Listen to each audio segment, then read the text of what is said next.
All right, so let's go ahead and get started. I gave you all these handouts last time, didn't I? The stability and out, but we didn't talk about them. That's where we ended. I think, yeah, because I think I handed them out literally at the very end. Okay, so what we're going to do today is our second class of finite element problems dealing with eigenvalues, and those are stability problems. Now, you all have done stability problems before, given a column, how much load is required in order to buckle that column. You all have done that before, right? So now what we're going to do is look at it from a finite element approach. Now, when we did vibration analyses, we developed a new type of matrix for an element, and that was a mass matrix. That made sense for vibrations. We are going to develop a new type of matrix, in this case for stability, and it's going to be called a geometric stiffness matrix. And it's going to be related to the stiffness associated with the element in its buckled state. Okay? All right. Now, one of the things I'm going to say to you is this. Stability-related failure, the concept of stability, I think it's pretty easy to understand when you look at really simple loading cases. Like if I have something as simple as, let's say, a yardstick. I take that yardstick and I pull on it, I can yank on that sucker all day long. But if I press on it, there's that magical load where it has that sudden decrease in stiffness and suddenly it fails, okay? That sudden loss in stiffness is what we call buckling, okay? Now, we can use an eigenvalue approach to calculate buckling loads as well. One of the things I do want to say right now as sort of a caveat of what's to come is, and I'll say this, across the board so you all relax a little bit with this, for the purposes of this derivation and for the purposes of what we do in this class, I am only going to do buckling for beams, for beam elements. No isoparametric, no bars, none of that. It's not that it's any more or less difficult, but to generalize the derivation for something other than a beam, I think just makes the concept a little muddier and a little more complicated to understand. I kind of want to just keep it simple, okay? Now, there are some striking mathematical similarities between vibration and buckling that I want to go through with you all today, okay? So let's start off with just the fundamental buckling problem. I have a column. It is, we'll say it's pin-pinned. It is being subjected to a compressive load, and I want to determine that load that causes buckling. Now, in its buckled state, it looks something about like that, right? It looks something about like this. It's got this curved shape to it. And what I'm going to do is I'm going to cut a section at some random distance x and look at the forces inside that section. I say, all right, if I cut a section, I've got some unknown axial force, which obviously equals p just from sum of verticals. But the moment inside is now a little different. Now the moment is a function of the displacement, okay? So the moment is now equal to p times u, or negative p times u if you keep a consistent sign convention. Make sense? Now moment is also related to deflection by our famous Euler-Bernoulli beam bending theory, that the second derivative of inflection, or u double prime, is m over ei. So substitute a little bit, and then I make up this term alpha squared to make the derivation a little easier. But essentially what I've got is I've got this second order differential equation. Now, one thing to point out is if you go back in your notes and you look at the vibration equation that we had, it was essentially the second derivative plus omega squared times u equals 0. And omega squared was our circular natural frequency. Here, it's a loading parameter. It's alpha squared is p over ei. But in the end, it's the same diffeq. There are striking mathematical similarities between dynamics and stability, okay? There are a lot of them, especially for problems as simple as this. Now, you all have had diffeq and all this, but you all know the solution of this, or you should. It's pretty straightforward. C1 times the cosine plus C2 times the sine, and so on and so forth. Now, we encounter a little bit of a problem when we look at this from a stability perspective. See, in dynamics, it was simple. We knew that the initial conditions were that at time equals 0, the displacement was the initial displacement, and at time equals 0, the velocity was the initial velocity. And we got an answer, okay? Here, Not so much, and I'll explain why.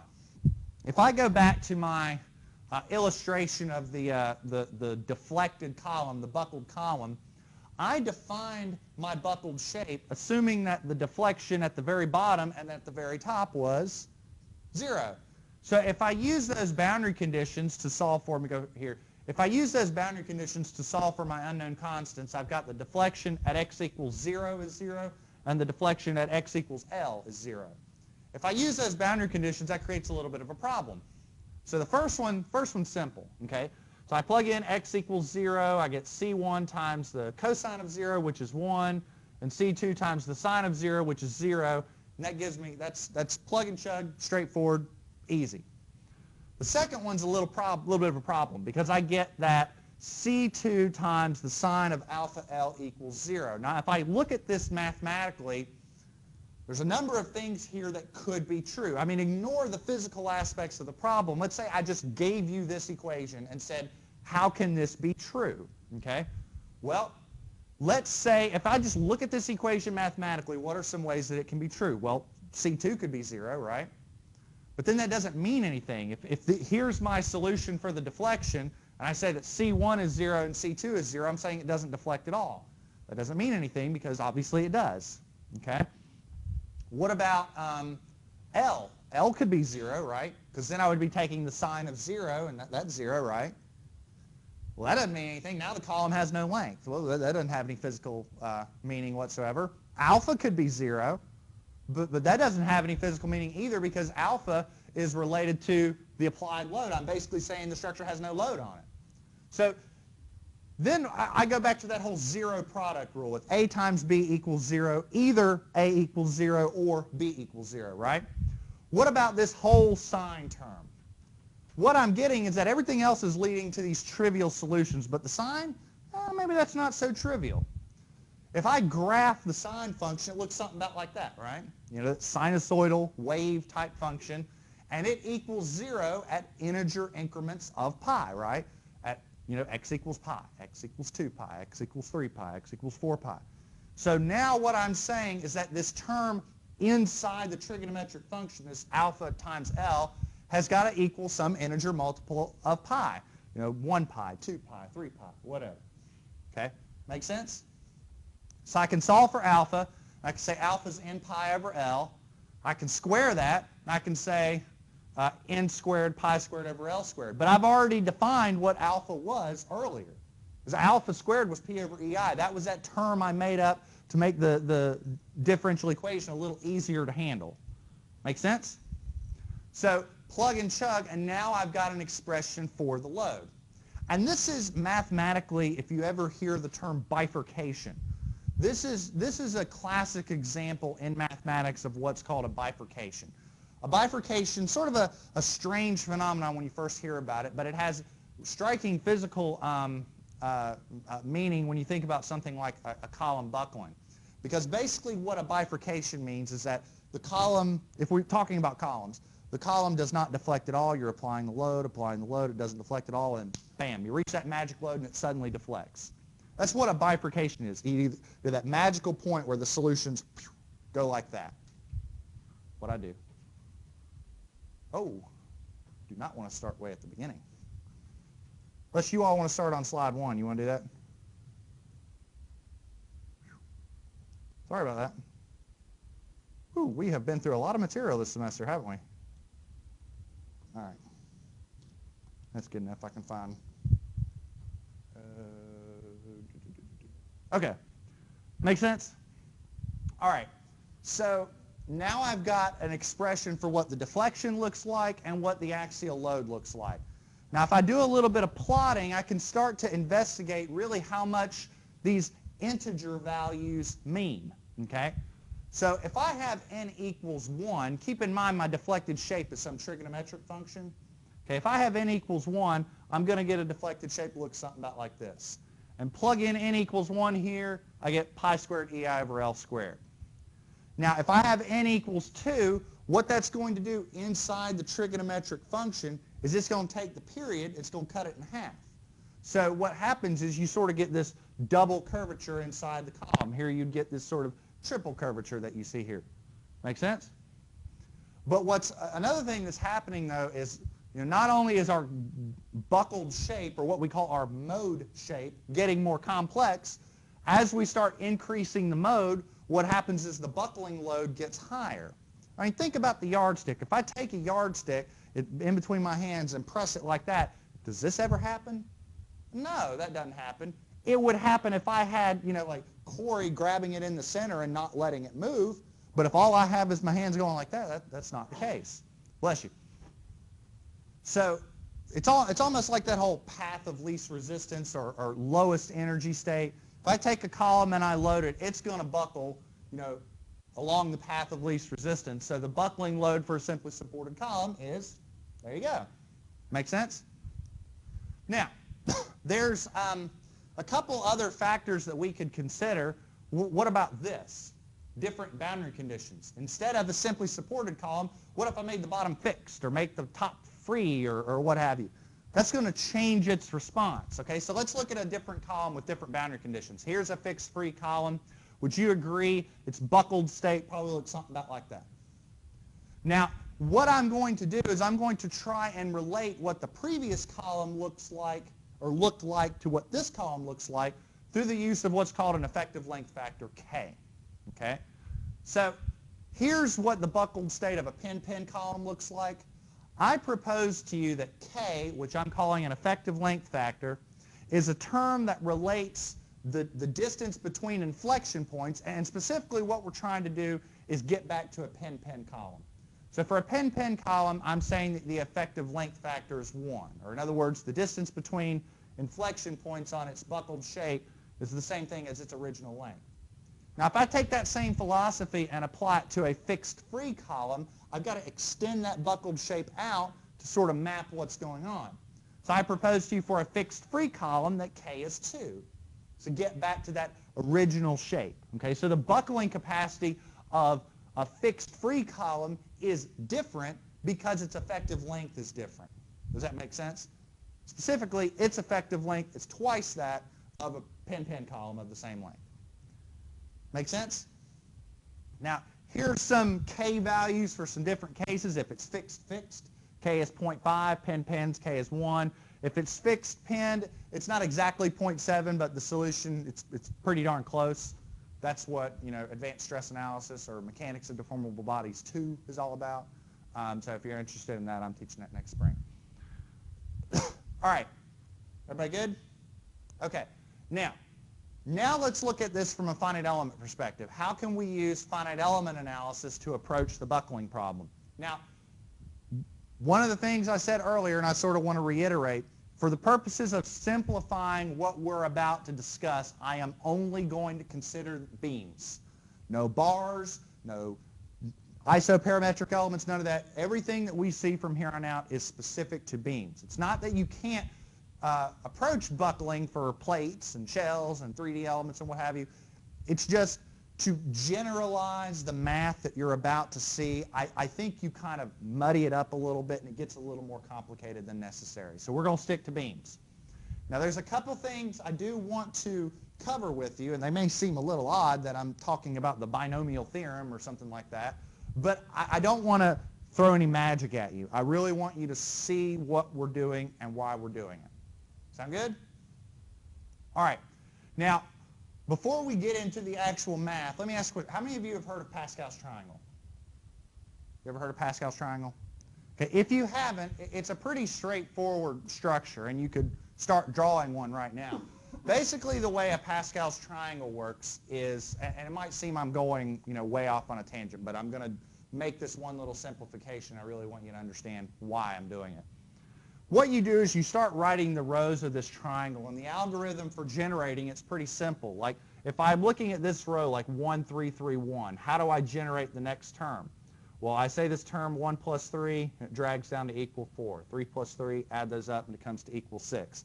This little animation down here is doing the explanation of it far easier than I could. So if you wanted to look at the next row down, like, like if I look at this image up top, 1, 5, 10, 10, 5, 1, it would be 1, and then what, 6, 15, 20, 15, 6, and 1. Y'all see how how I'm doing that?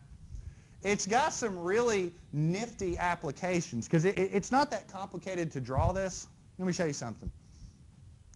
If you ever wanted to do something like that, I mean, how would you have to do that by hand? You'd have to say x plus 4 times x plus 4 and x plus 4. You'd have to FOIL the 2, and then you'd have to, do all that, right? Well, I propose to you that if you're looking at the third power, you can almost start with 0. Okay, this is the 0th row, the first row, the second row. This is the third row, right? So watch what I do. These terms in these brackets are, basically how you would compute these terms mathematically, but you can just look at the triangle and say 1, 3, 3, 1. You can take the x powers and descend them, x to the third, x to the second, x to the first, x to the 0.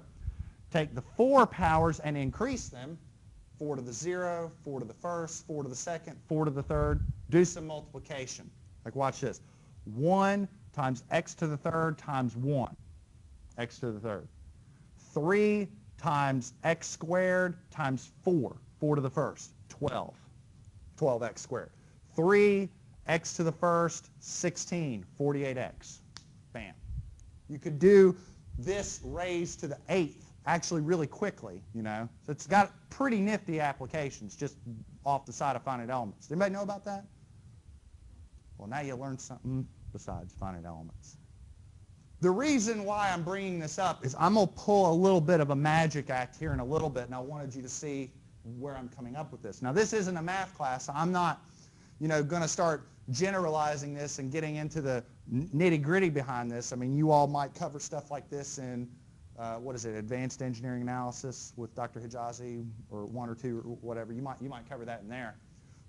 But basically what you're doing is kind of a series expansion. And you can apply that philosophy to more complicated terms, like instead of just raising things to the 4th or raising things to the 5th or whatever. If you look at this as if it was a radical and apply that similar approach, you get a term that looks like this, and it sort of just goes on and on. What I'm going to do here in a little bit is I'm going to make a simplifying assumption for the strain, and all I'm going to do is take these first 2 values and say it's 1 plus a half of x squared. So when I do that, I want you to, okay, now I see where he's getting that. Does that make sense? Everybody okay with that? Okay. All right. Any questions? Okay, so what I want to do is I want to take a look at a beam, and let's assume that that beam has buckled. So maybe what I should do is, for the sake of clarity, I should say, okay, here's the beam, and then here's the beam, buckled. And what I'm doing is I'm picking out a small little differential element, and I'm zooming in down here. Okay, so this is what it looks like before it's buckled, and here's what it looks like after it's buckled. So you can see, it's got some length, du or whatever. Oops, that's a mistake. That's supposed to be, sorry about that. That's going to bug me.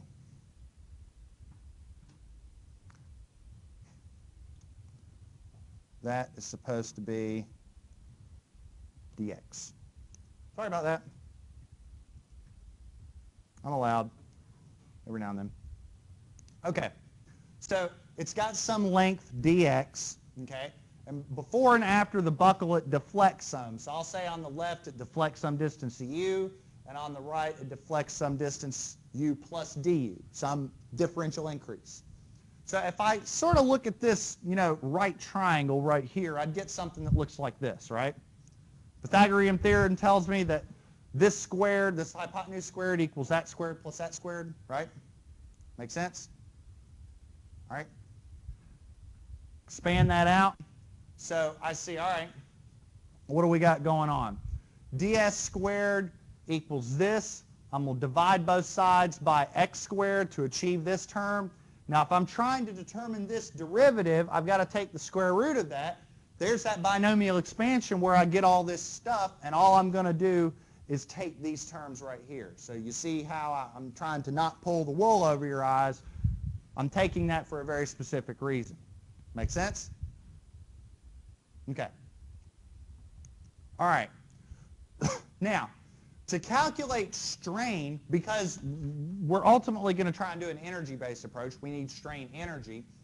How do you calculate strain? It is the change in length divided by the original length. The original length of this little segment before the buckle is dx, right? What is the change in length? ds minus dx. So evaluate that out. It's ds over dx minus 1. Now you can see why I was interested in computing this. Plug and chug and I get that. Okay? So what I propose to you is this is what's called the geometric strain associated with this element. Like this is the strain that you get from the beam in its buckled state. Makes sense? Everybody good? Okay. Now, let's go back to our finite element observations and stuff. So let's go back to how do we approach things from a finite element perspective? Well, there's two components. We try and equate the energy associated with a given problem, right? Energy going in has to equal energy going out. That's number one. And number two are approximate or are assumed displacement functions, right? So we assume the displacements at the nodes are constant values, come up with some shape functions, and we can get the displacements everywhere else. So the displacement anywhere on the element are the shape functions times your nodal displacements. Or virtual displacements are shape functions times your nodal virtual, virtual nodal displacements. Would be a better way of putting it. Make sense? And also, just to bring it back, you all remember sigma equals my over I, and your strain is my over ei, which m over ei, that's your second derivative. Everybody should be fine with that. So we've done this before. We actually did this by hand like a while back when we actually, grunted out the beam element in class. Now we're kind of doing it. I'm sort of showing you the answer. I didn't do this last time. But let's just sort of take our time with it. So if I want to compute the strain, I say, all right, it's y times the second derivative. Well, the second derivative is essentially our B matrix. That's what we define our B matrix as. Remember that? For normal elements, it's just our first derivative. But beams, it's a little different because not only are we concerned about the continuity of the displacements, we're just concerned about the continuity of the displacements and the rotation. So that's why we have to have that additional level of continuity. And then just real quick, we remember that our moment of inertia is the second integral, or the area integral of y squared. So plugging and chugging all of that, we can get that our energy associated with bending is, we can factor out the EI, assuming that's constant, and we say it's the integral from 0 to L of this. And this should seem pretty familiar because remember last time we cancel out the virtual displacements, and then what do we have? We have a pile of junk times D. That was our stiffness matrix, right? Make sense? Now what I'm going to do is I'm going to apply the same approach to looking at the geometric strain. Remember that? This geometric strain that we have right here.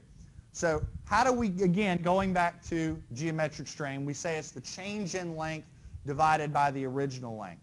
So if I take that strain and recognize that it's going through a constant axial force, I'm assuming the load on the column, the P, is constant, and I integrate that over the length, well, lo and behold, I've got the strain energy inside the element. And I say, all right, how are we going to go about this?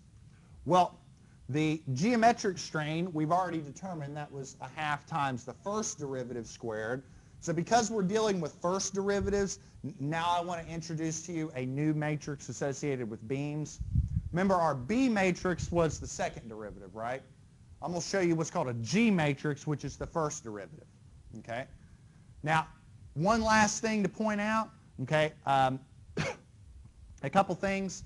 So we need to take the derivative squared.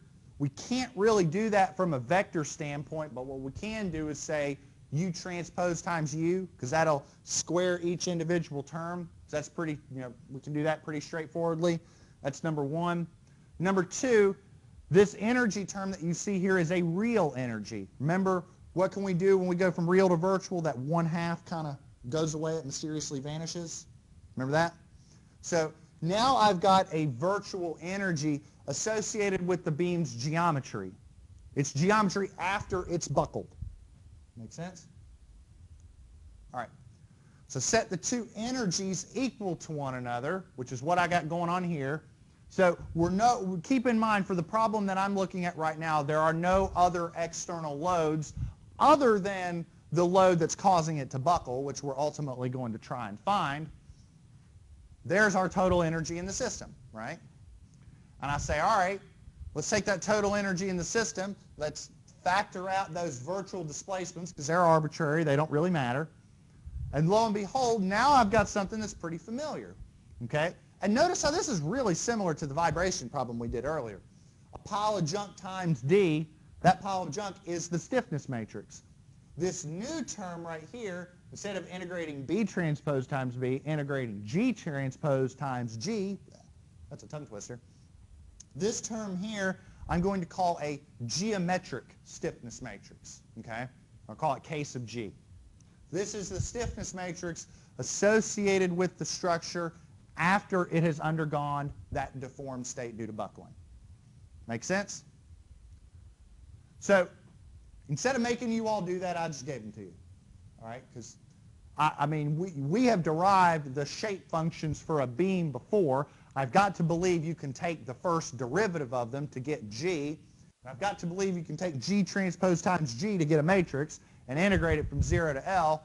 This is not Calc 1. I'm not going to make you do that again. You all have been through that pain before. So instead, I just figured I'll give it to you. And again, look, it's 2016. It's Twitter and iPads all over the place. You can Google this stuff. So, all right. Make sense? So there's your original stiffness matrix, which I've got to believe is familiar by now. This is your geometric stiffness matrix associated with the buckled state of a column.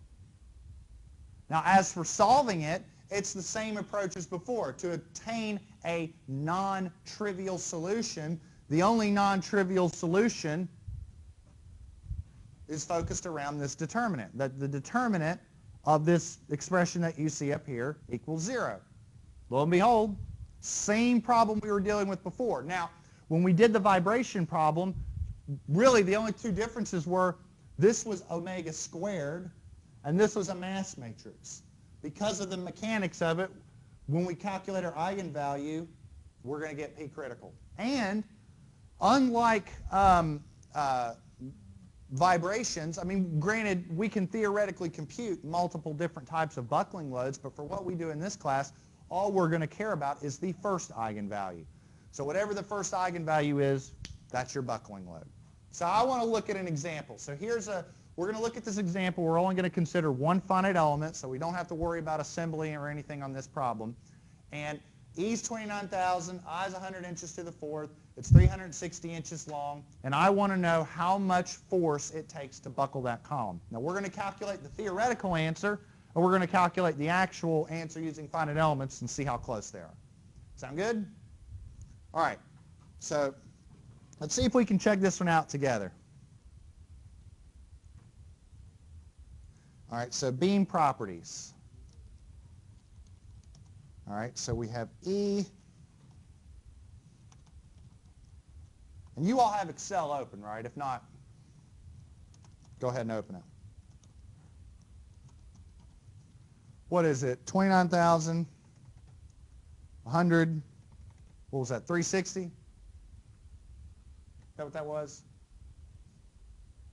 Okay. What I'm going to do is I'm going to go through this kind of quickly. You all can do the K and the KG matrices on your own, right? All right. Okay. I'm going to go through this kind of quickly, and let me copy this over here.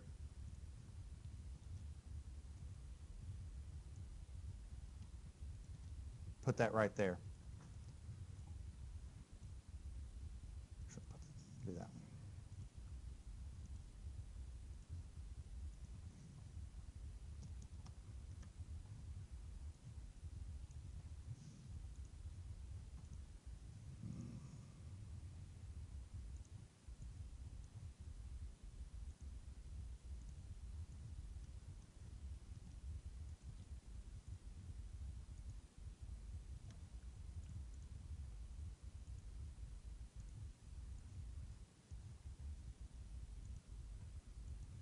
All right, so I've set up some blank space for my stiffness matrix and my geometric stiffness matrix. I'm going to start filling in values. So let's see.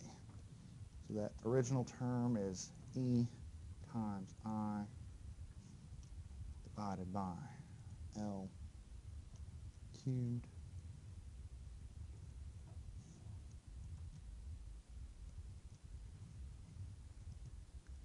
And then we have 12.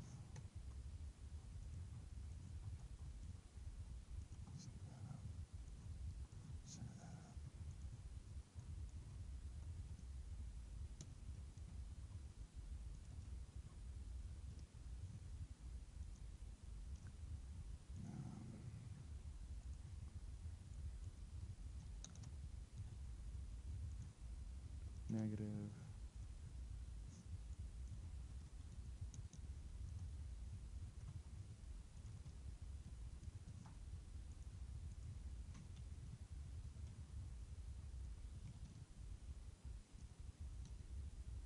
Wait, I screwed that one up.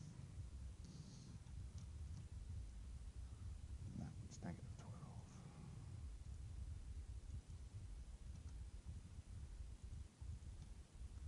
And that one's 12. And those are minus 6 L's.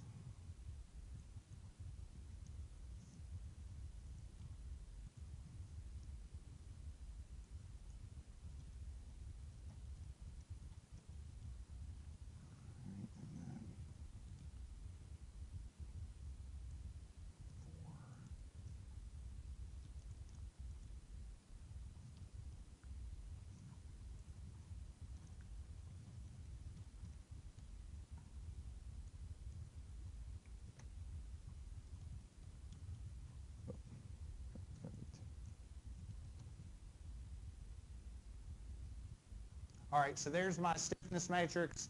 Are you all okay with that? I mean, I just sort of just did it, but I've got to believe by now y'all should be somewhat familiar with this. Everybody good? Okay, all right. I might, here what I'll do is this. I'll move that maybe over here and blow it up some so y'all can read it. Is that better? All right, so what do we have here? We've got 1 divided by 30 times L times 6. Oh.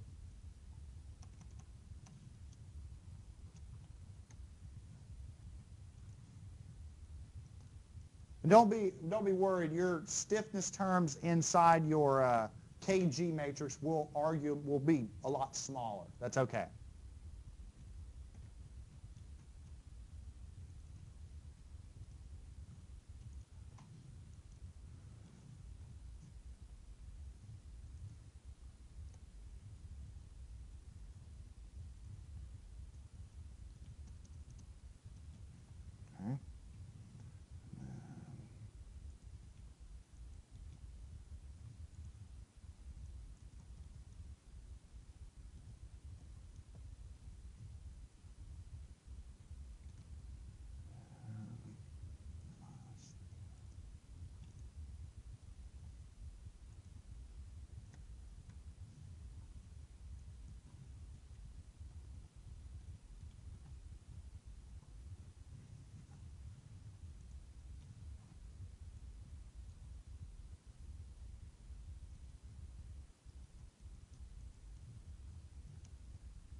That was 36.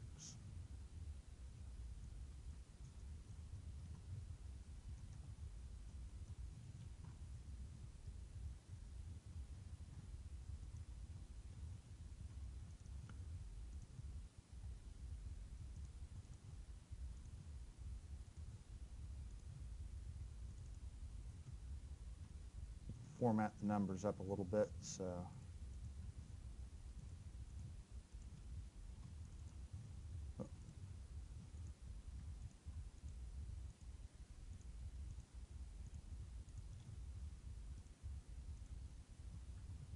That's good enough.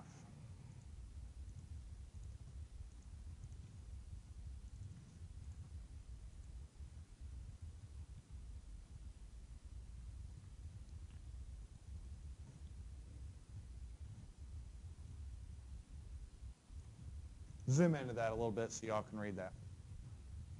Okay, that's what I've got. I'll give y'all a few minutes to catch up. It's good. Hey, you're still working on it.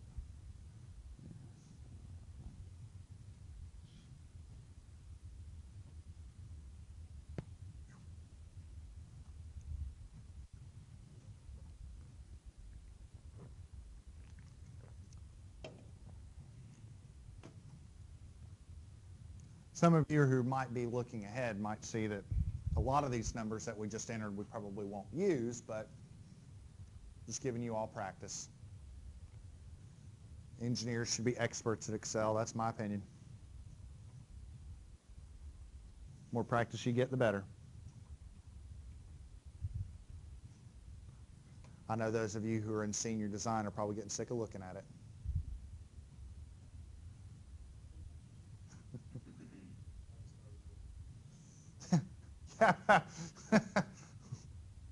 What, which is senior design in general? Haven't even looked at it.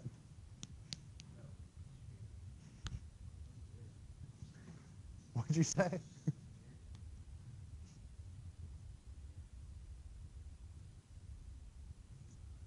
have to remember that.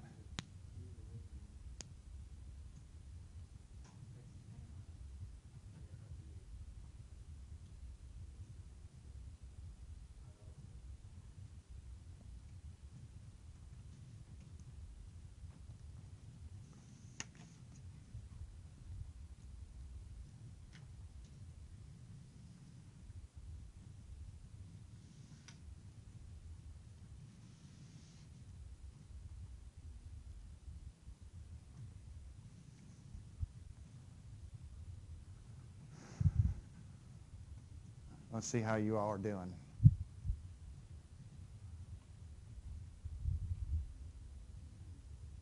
You're just typing it in. What if I'm wrong,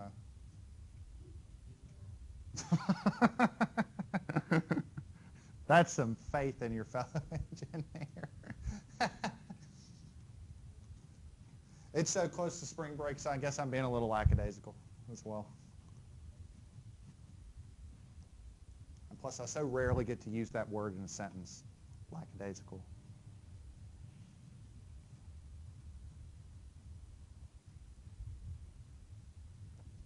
While you all are doing this, going back to the column, it's fixed free, right? If we're only using one element, what rows and columns do we need to eliminate? 1 and 2, right? Remember, here's what your element looks like. Well, I'll put it on the screen so that I'm being consistent. Remember, your element looks like this, and you've got 1, 2, 3, 4, right? And if it's fixed free, then this one and this one are being eliminated. Y'all remember that? So let me get this out of the way.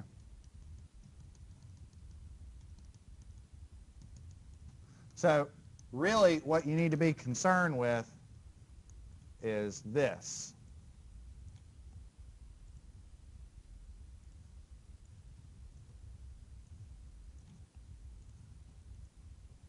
So really just make sure you've got those 8 numbers correct, because those are your reduced terms from boundary condition elimination. So we'll zoom out a little bit, and I'm going to say that my, bless you, I'll call this my KR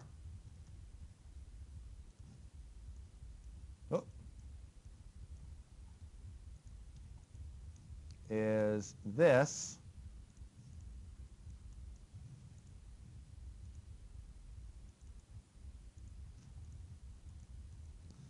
and my KGR get this formatted the way I want. Oh, goodness. Sorry.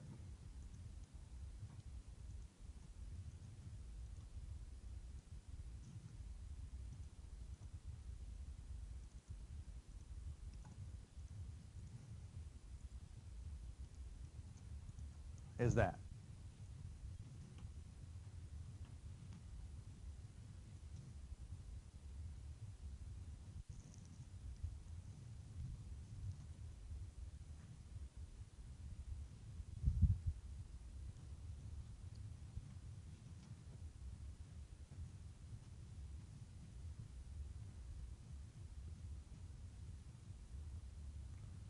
Make sense? All right, I'll give you all a moment. I want everybody to catch up on this one. Here we go.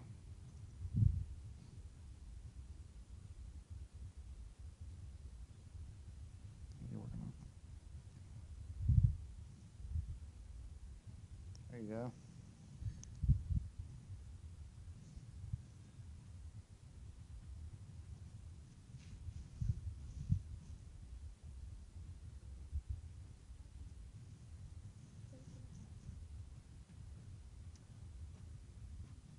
Okay, so while you all are working on that, just real quick, let me go back to the PowerPoint. So here's our fundamental expression, right? With P critical, the buckling load, being the eigenvalue, okay? So what we do, if we're using an Excel approach, we assume a value, assume an eigenvalue, compute K minus P times Kg, and take the determinant. And then we goal seek such that that determinant equals 0. So that's what I'm going to do. All right, so let me zoom out a little bit. So we'll say, here's my buckling load, and we'll make up a number. We'll say 5 kips. And I'll highlight that so that we know that that's a guess. Okay? I'll then compute K minus P times Kg. So make that, I don't know, yellow or something.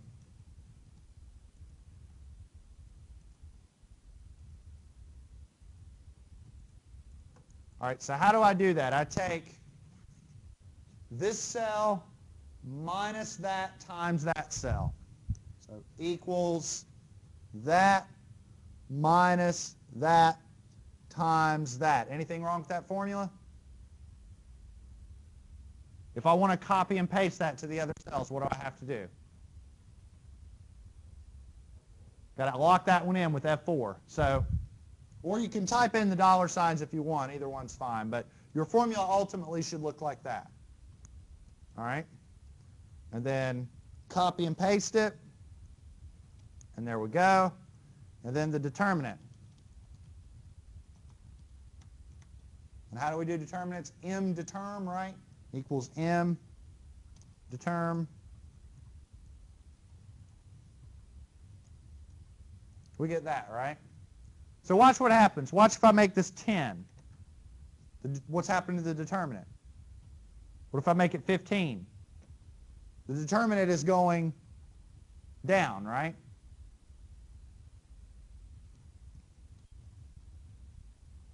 Raise your hand when you've got the buckling load. I want to see what you've got.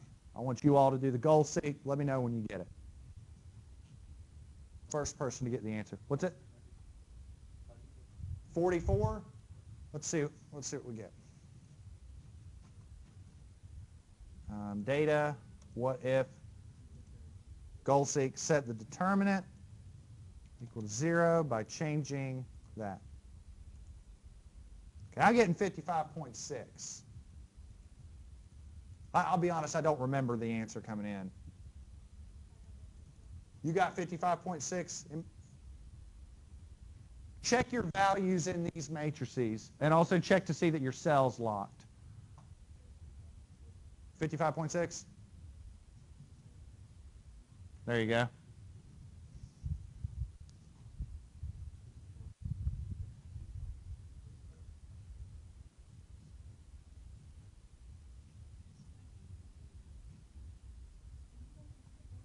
Hit escape.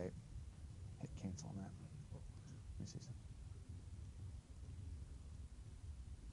Oh, I think I know what you did. You had them backwards. Set that to 0 by changing the other one.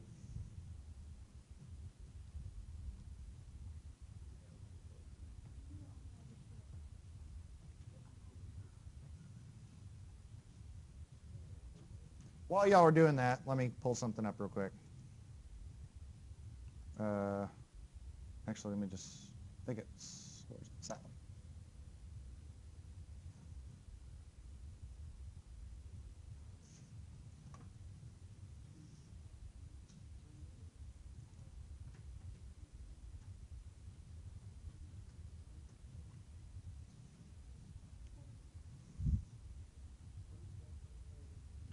Which formula?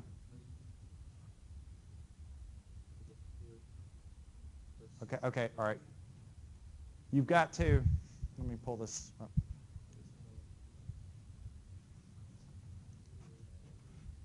Let me zoom in a little bit.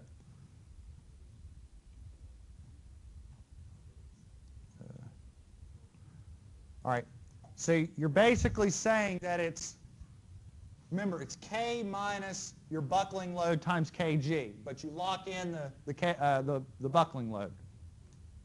F4. Not Alt F4.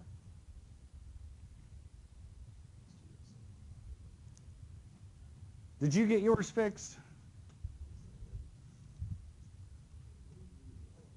Or you're still working.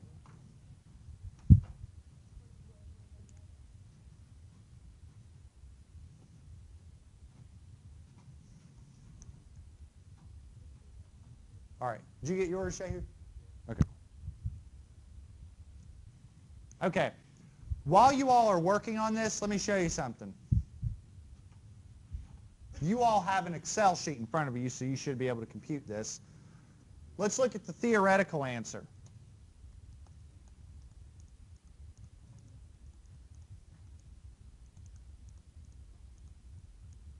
Now watch this, okay? E is 29,000 KSI, right? I is 100 inches to the fourth. L is 360. What is K for a fixed free column? If the column is fixed on the bottom and free on the top, K is 2. All right? So P critical, P critical from theory,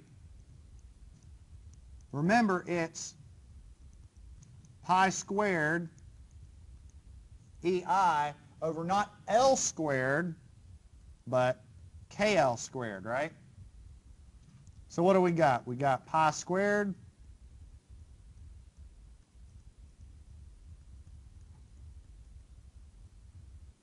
times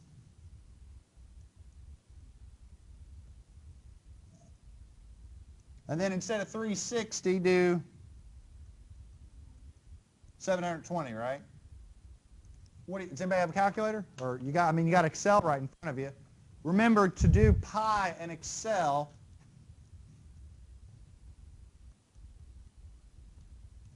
you do the letter pi and then you got to do that.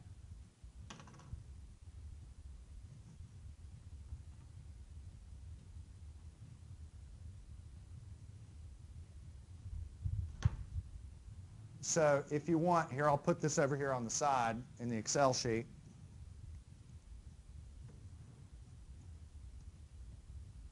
Then I'll put theory right here. And then you do, here, I'll put it in there. You put equals pi, and then you have to close it.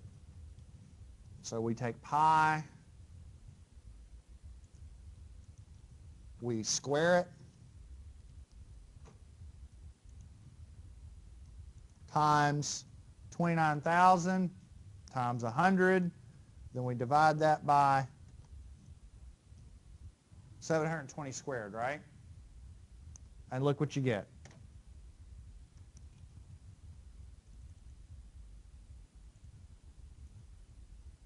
So compare your two answers, the answer that you obtained from theory and the answer you obtained from finite elements. Pretty close, right? Not too bad.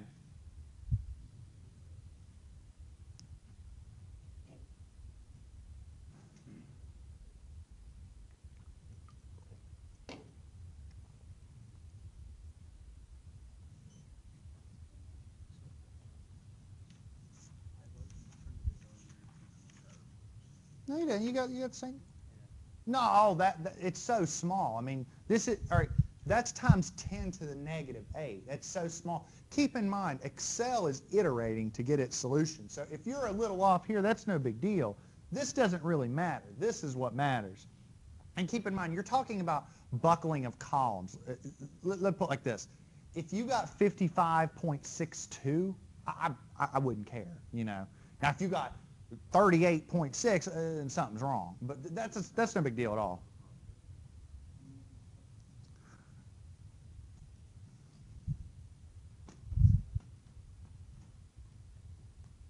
That's not too bad, is it? Pretty straightforward.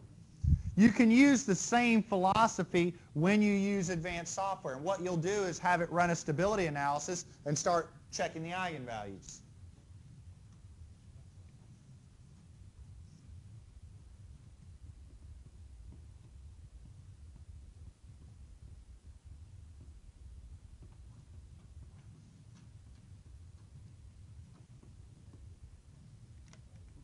Excuse me.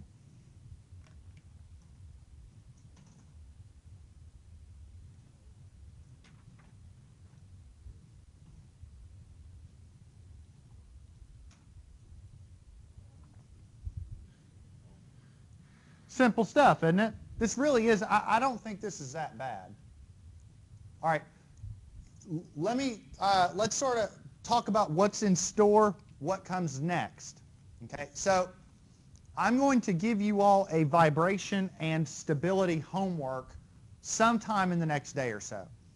Okay, I'll email it to you, I'll put it on MU Online, and it'll be due after spring break when you get back. Okay? After that, I'm going to give you a take-home exam on everything we didn't cover in exam 1. That'll be due a week later. Okay, but the big thing I want to talk about is this. Okay, when we get back from spring break, this class is going to be like night and day because we're all going to be using FE Map, and it's a really cool piece of software. It works for multiple different FE codes, and we're actually going to use this stuff to do some real finite element analysis. Everything up until now has been the theory, and if we opened FE Map on day 1, I would spend more time explaining each little button than just actually modeling the structure. Okay.